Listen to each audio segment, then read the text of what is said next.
Chapter 10. The Naumi.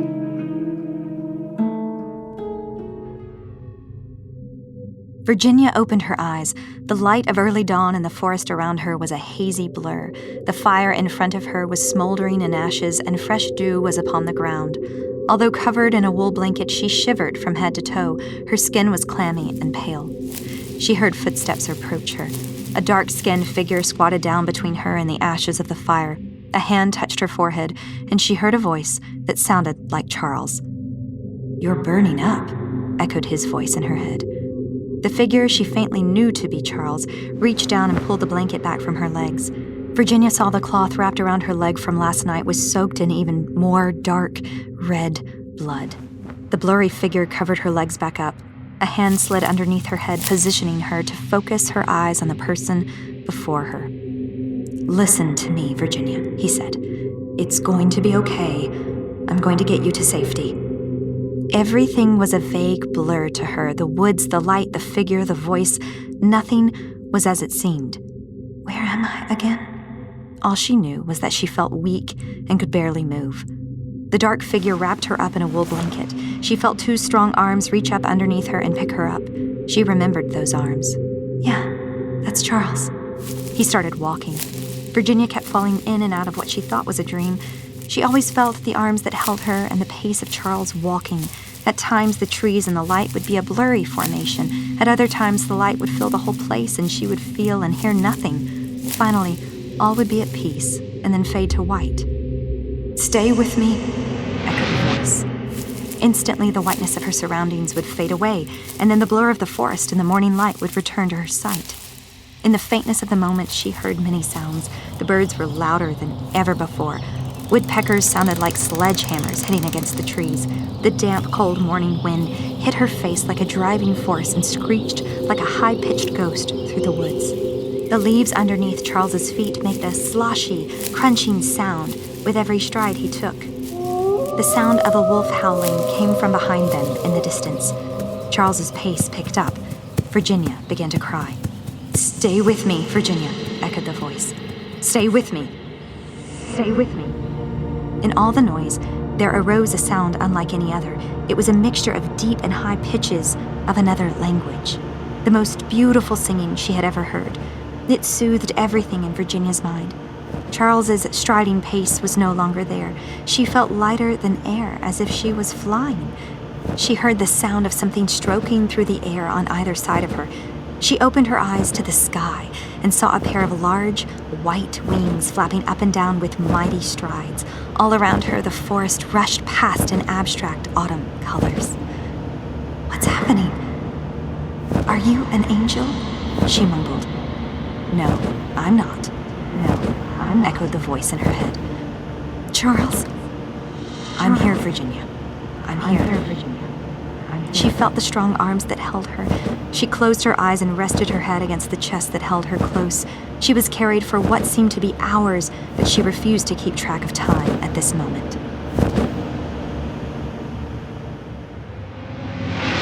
She felt Charles's feet on the ground in a walking stride again. She opened her eyes. The woods were still there. She still felt the arms that carried her, but the feet suddenly stopped. She heard Charles's voice, but did not recognize the language that he was speaking. It sounded different from the one she had heard earlier. Then came another voice speaking in the same language. She turned her head and questioned if she was dreaming after witnessing what she saw next. Standing before her was a Native American Indian in a loincloth covered from head to toe in so much mud you could not see his skin. His hair was in a mohawk. He held a bow in his left hand, and a quiver containing several arrows was strapped around his back. For a few minutes, she heard Charles and the man covered in mud talk back and forth in the same language. Suddenly, a look of deep concern was seen in the eyes of the Indian. Instantly, he raised his bow into the sky and gave a loud tribal-like call. More Indians, also covered in mud and dressed like the one standing in front of Virginia, came out of the shadows of the forest and surrounded her and Charles. Each had a bow in their hands and a quiver strapped around their shoulders. Virginia was not sure if what she was seeing was true or not. Resting on the end of each quiver was a dove. She looked back at the Indian standing in front of her. Out of the tops of the trees, another dove flew down and landed on his quiver. It let out a loud cry that dissolved into a wave of peace. It was unlike anything that Virginia had ever heard. It sounded stronger than a hawk, yet faded into a soft, peaceful kiss. The Indian waved his hand, motioning Charles to follow him. The Indian, Charles, while carrying Virginia, and the ring of Indians surrounding Charles and Virginia all began to walk together. "Charles," said Virginia faintly. "What's going on?" "Don't worry," said Charles. "They are here to help us. They want to protect you." "What? Why? Who are they?" "They are the warriors of the Naumi. They are leading us to their tribe. There they will help heal your wound." "Help me? Heal me? How?" Virginia began to black out once again. All went dark. She awoke and saw Charles, still blurred in her vision, continuing to carry her. All went fuzzy and then black.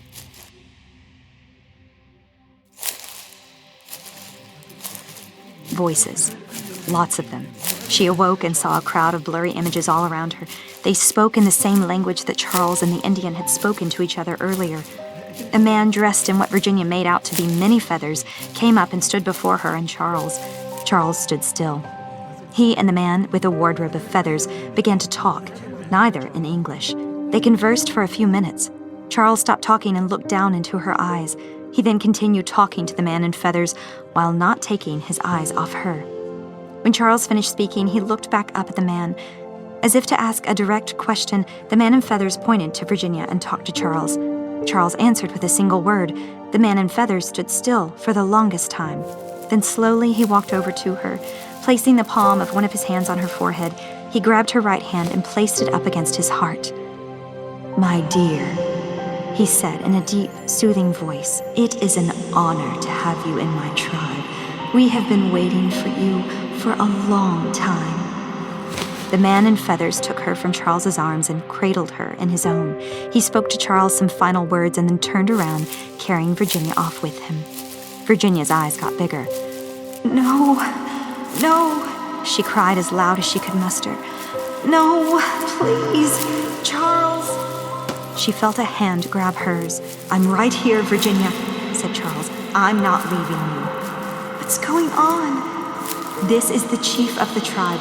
He is taking you into the tent of healing." "What? What's going to happen?" "Virginia, listen to me. I will not be allowed into the tent with you. You and the healers of the tribe will be the only ones in there." No, I want you with me." "Virginia, I will not abandon you. But you have to be brave, okay? You have to be brave." The faint images of the crowd surrounding Virginia began to shout and cry out in their native tongue. Tribal drums and tambourines played loudly. They ran and danced all around her. Virginia's heart began to race rapidly inside. Her eyes filled with tears. "Please," she cried. "Please, Charles, don't leave me here." Charles's grip on her hand tightened. "I will not leave you here. You have my word." The chief approached the entrance of a burgundy tent. He stopped before entering and turned around to face Charles. He spoke a few words to him in the other language. Charles responded respectfully. "Virginia," said Charles, "this is as far as I can go. I will have to let go for now, but I will not leave you. I will wait for you out here." He squeezed her hand for one final time.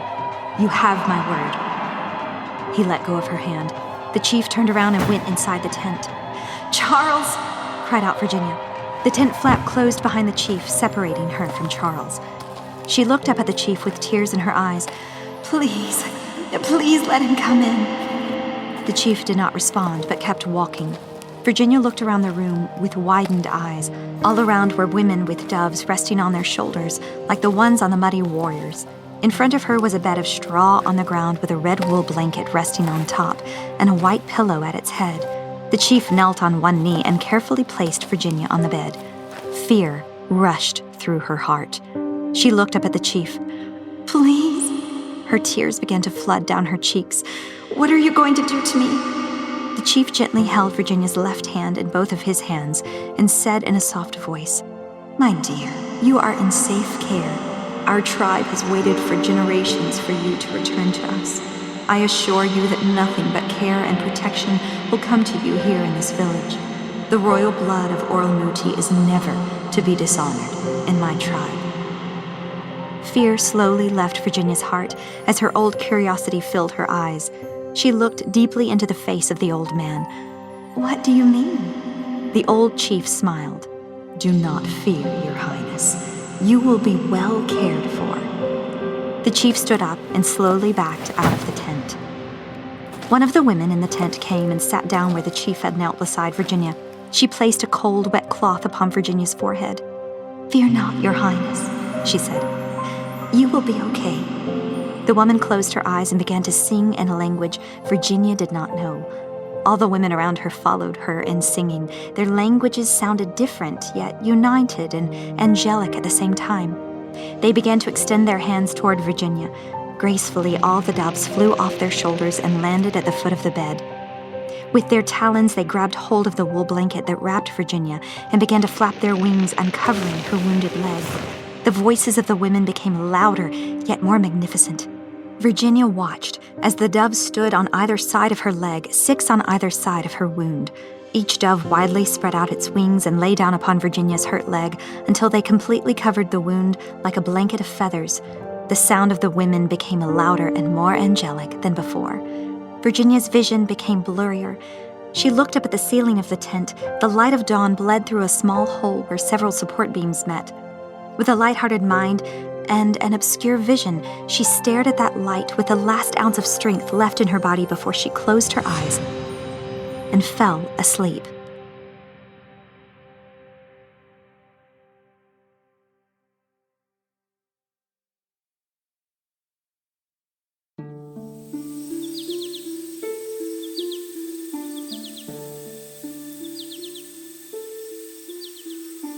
Virginia awoke and squinted her eyes as the sun's rays shined down on her through the opening in the tent.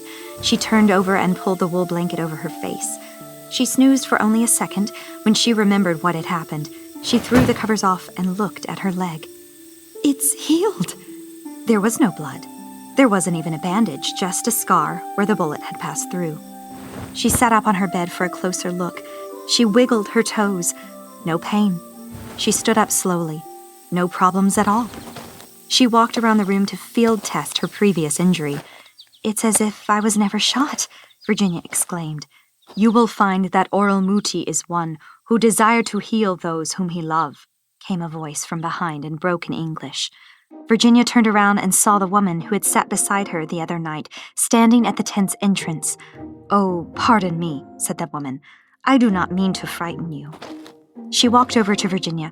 She held Virginia's hiking boots, backpack, and olive green cloak in her hands. "My name Dancing Wing," she said. "Here, these your shoes. I had them cleaned for you. The right one was covered in blood.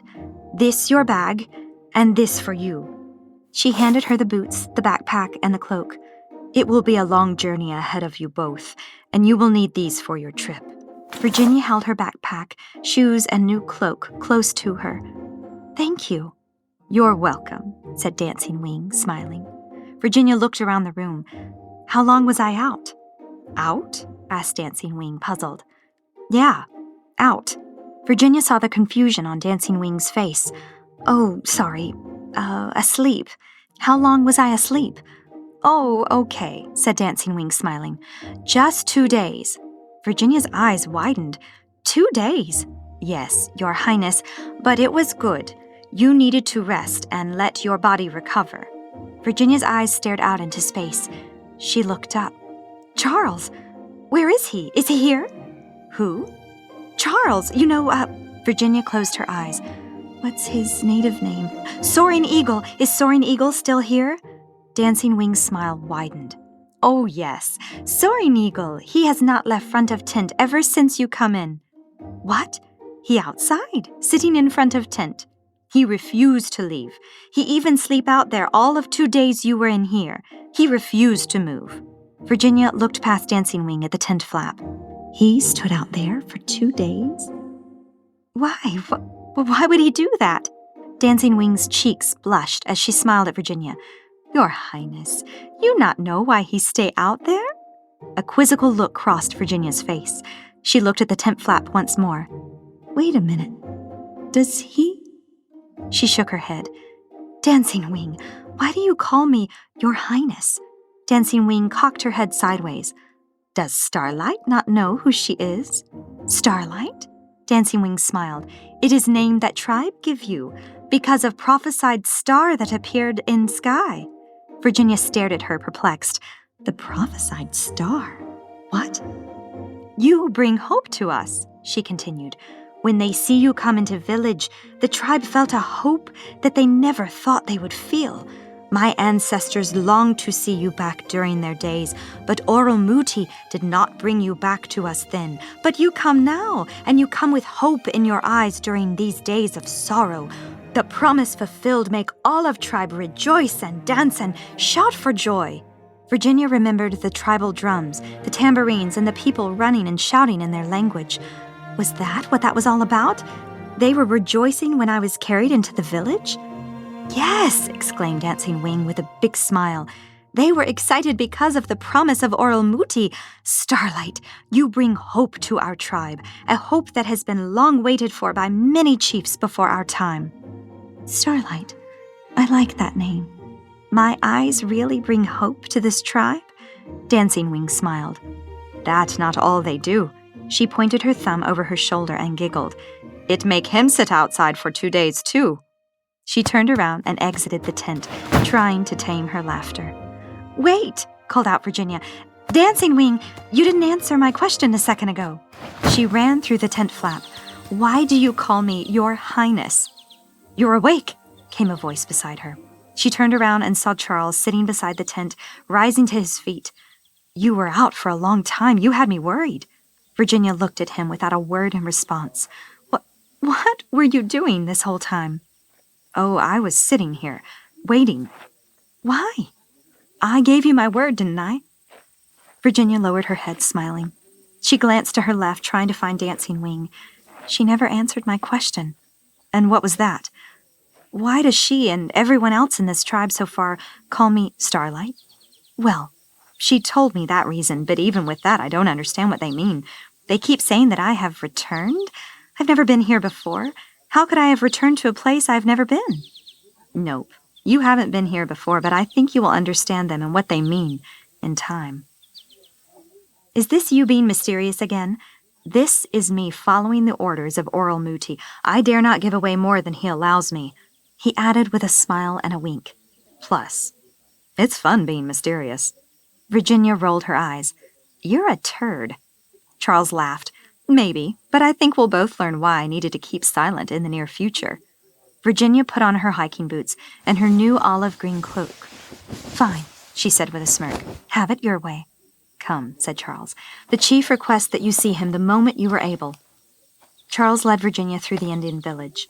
Everywhere she walked, people were working. Some were hanging laundry. Men were tanning skins. Children were chasing each other around the grounds. All of them stopped what they were doing when Virginia walked past them. They smiled at her and respectfully lowered their heads. Children would run nearby, stop, and stare at her, whispering to one another. It was as if a dead silence followed her wherever she walked. She almost felt like she was back at school. She crossed her arms tightly and lowered her head, trying to hide her face. They are all staring at me, she whispered to Charles. You are the only new hope they have seen in generations, he said. I would stare too if I were them. Stare at me for what? Because I look like I haven't bathed in a week? Nope. Personally, because of those eyes of yours. Virginia blushed and turned her head away. In the center of the village, they approached a large tent with 2 guards posted at the entrance armed with spears and bows. Each guard had a dove resting on their quiver.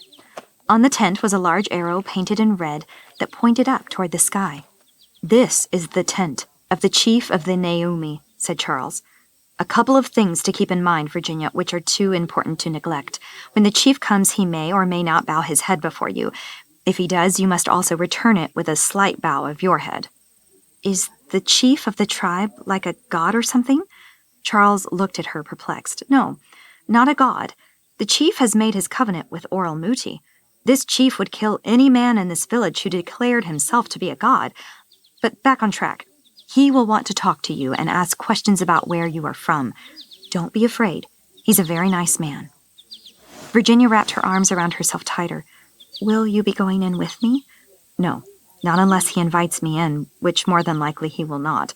Tonight, however, we will all dine together for dinner. Then I will be with you when the chief summons you to sit beside him." Charles walked past Virginia. "Wait here." Charles walked up to the 2 guards and spoke with them in their language. One of the guards stepped inside the tent. Charles walked back towards Virginia and stood behind her. The guard walked out of the tent, followed closely by a tall, older man dressed in a feathered turban and a feather cloak. He wore buckskin pants and a loincloth. His chest was bare but covered with bone necklaces and claws. On his face were painted red lines beneath his eyes. He bowed toward Virginia. As soon as he arose, Virginia bowed her head, as Charles had instructed. "Starlight," said the chief, extending his hand.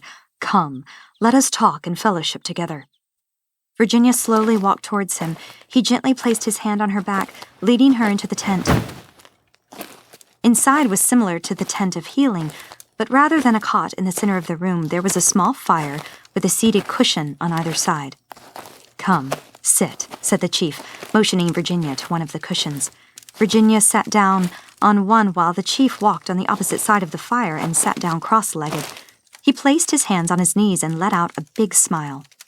"Dear one," he said, "it is a pleasure to know you finally. I, like many others, have been waiting for your arrival." He cocked his head sideways as he pointed to her hiking boots. "But I must say, your wardrobe is not as I expected it to be. You have the clothes of your people in Aletheia, but you wear the foot covering of your world. Oralmuti allowed them to enter through the portal with you. He must have known you would need them here. Tell me, do they help you run faster?" Virginia looked down at her shoes for a quick second and then back up at the chief. "Oh, not exactly, but they do help in walking up steep hills and valleys, no matter how wet and slippery." The chief raised his head high. "Ah, I see. And this place you are from, is it always wet and slippery, as you say?" "Well, not all of the time. It was when we left there and came here." "Is it more slippery and wet here or there?" "About the same, actually. There's really not a lot of difference in the moisture. The woods here look like mine back home, but with more exotic trees that are not near where I live." "Ah, yes. The trees are good trees here. The ones that were planted here will protect you on your journey. The ones with the red base, those are the good ones. Most of the ones rooted around our village are good ones." Virginia raised a brow. "I'm confused. What do you mean by good trees and bad trees? How do they protect? Do you mean like protect you from the rain and bad weather?" The chief also raised his brow. "Do the trees from your land not fight? The pine, the maple, the mighty oak, do they not fight alongside your warriors and help protect your village?" Virginia was lost. No, I can't say that they do." "What helps protect your village?" Virginia tried to find the right words to speak. "Well, my uncle's favorite is a revolver he likes to use. It's great for defending yourself in your home." The chief looked to his left, staring out into space. No, we don't have this kind of revolver tree growing here in Aletheia. But of course, the more you journey outside of our village, the more chance you might have of finding one growing along your journey." Yes, of course. Always have hope." The chief smiled and slapped his knee. "That is right, Starlight. Always have hope. You will find your revolver tree, with its roots running deep into this land somewhere." Virginia almost laughed, but tried to disguise it with a smile. "Oh, I certainly hope so." She looked at the different necklaces hanging from the chief's neck. "Those are a lot of claw necklaces." The chief looked down at his decorations. "Yes, each one has a story to tell." He pulled up a necklace. "This claw was from a bear that tried to attack me on a hunting trip back when I was a youth of 12 years. He pulled up another one. "This one was from a mountain lion that tried to attack my son when he was just a boy." Virginia noticed a large white claw hanging from his neck. "What about that one?" The chief looked down at the claw. Sorrow, fear, confusion, and anger filled his eyes as he held it in his hands. "Forest phantom," he replied. "What?" He slowly looked up into Virginia's eyes. "A forest phantom. Has Soaring Eagle told you about the tribe of Bloodstar?" Virginia nodded her head. "Has he told you how the dark spirits fell on them and twisted their minds and form?" Virginia realized that the chief was very serious and no longer full of laughter. Well, he mentioned that a dark spirit fell upon Bloodstar, and that because of it, he could turn into a beast-like creature. Soaring Eagle speaks the truth. The warriors that chose to follow Bloodstar are the most dangerous of all beasts that hunt and kill in these woods. Their fur is as black as the night. Their eyes are as lifeless as a ghost. He looked down at the claw in his hand. And their claws can slash through the flesh of a man just as easily as you and I can brush our fingers through still water. He looked back up at Virginia. But they dare not attack us. King Elyamin has blessed our tribe because we remain faithful to him, even when all else has become hopeless. And this King Elyamin, who is he? The chief stared at Virginia awkwardly. You are not familiar with King Elyamin? Virginia looked down, not knowing how to respond to that. Well, I've never been here before. How should I know who this Elyamin even is? The chief continued. Elyamin is the son of the father of all life, Oralmuti. On behalf of Oralmuti, Elyamin spoke things into their being. He is the true king of Aletheia. He is also the personal leader of your tribe. Virginia raised her head. Will I get to meet him? You will, Your Highness, you will. He will not lead you down a false path. For the first time in a while, Virginia had high hopes of her questions being answered. You mentioned that Elyamin blessed you. That is correct, Starlight. How has he blessed you? With the dove. The dove? Yes, Starlight. When the Great Division happened many years ago, our chief of that day told Elyamin that he would not abandon him or his tribe. We fought for Elyamin, yet our tribe and the tribes of others that fought for Oralmuti did not win the battle. Then came the Great Division. It was a curse that we all brought upon the land. We forgot Oralmuti and became divided amongst ourselves. A large earthquake shook the land. When the earthquake finished, a great canyon stretched from the volcano of Tophet to the north all the way south to the great mountain separating us from the ancient city of the Lion. What once was an easy journey could now only be traveled by those strong at heart, those who desire to seek that which is hidden, those whom Oralmuti has blessed for the journey. But all was not lost. Oralmuti blessed our tribe by sending us his dove. Instead of flying back across the Great Canyon, they stayed with us and helped train our hands for battle.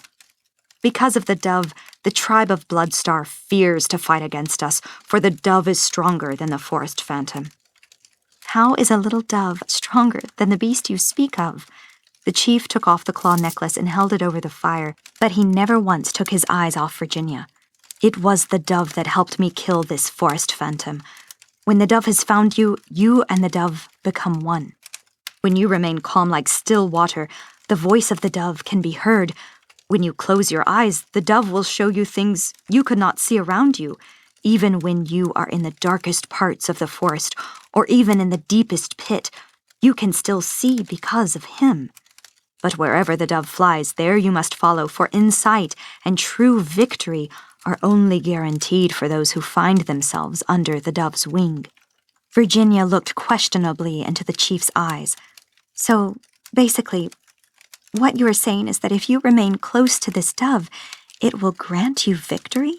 Yes, but only true victory. The victory that man seeks is anger and bitterness in his heart. There the dove will not take you. He always leads you down Oralmuti's ways, and those trails we must follow, for he will lead you to true victory. Does the dove do anything else? Does he, fight, use his talons or something? The chief chuckled. Do not the doves where you come from fight alongside you? Virginia paused. Well, no. Do they fight here? The chief smiled. Yes, they do fight along our side. Are they dangerous? Do they kill? When they are on fire or shine their light, they do. Virginia's eyes widened. Fire and light? Yes. Are you afraid of them? What if they don't like you anymore and try to attack you? The chief raised a brow at Virginia. We highly respect the dove, but we do not walk in worry because the dove has made a covenant with us. The dove fights for us and we fight alongside the dove. Never has the dove harmed us unless we have chosen to rise against Oralmuti and his waters of Aletheia, which has never happened. My people are smarter than that. Waters of Aletheia. Charles mentioned that last night. Who were they again? Okay, but what if something did happen and the dove randomly started killing all of you? The chief leaned back in his sitting position, putting his claw necklace back around his neck. Do people not trust where you come from, Starlight? Virginia froze. She stopped trying to pry into the worst. The chief's words hit her to the soul. I'm sorry. No need to fear, Starlight, said the chief, smiling. You have brought great hope here to us by returning to Aletheia. Now we have the great pleasure of offering you trust. Chief, you keep saying that I have brought hope by returning to Aletheia. What do you mean exactly? There was a loud blast of a trumpet, followed by 3 more like it. The chief looked up towards the tent flap. Ah, it is time to feast. He looked back at Virginia. Come, you and Soaring Eagle will be my honored guest. You both will dine beside me. Tonight, I strongly believe you will have the answer to your question at the Council of Fire.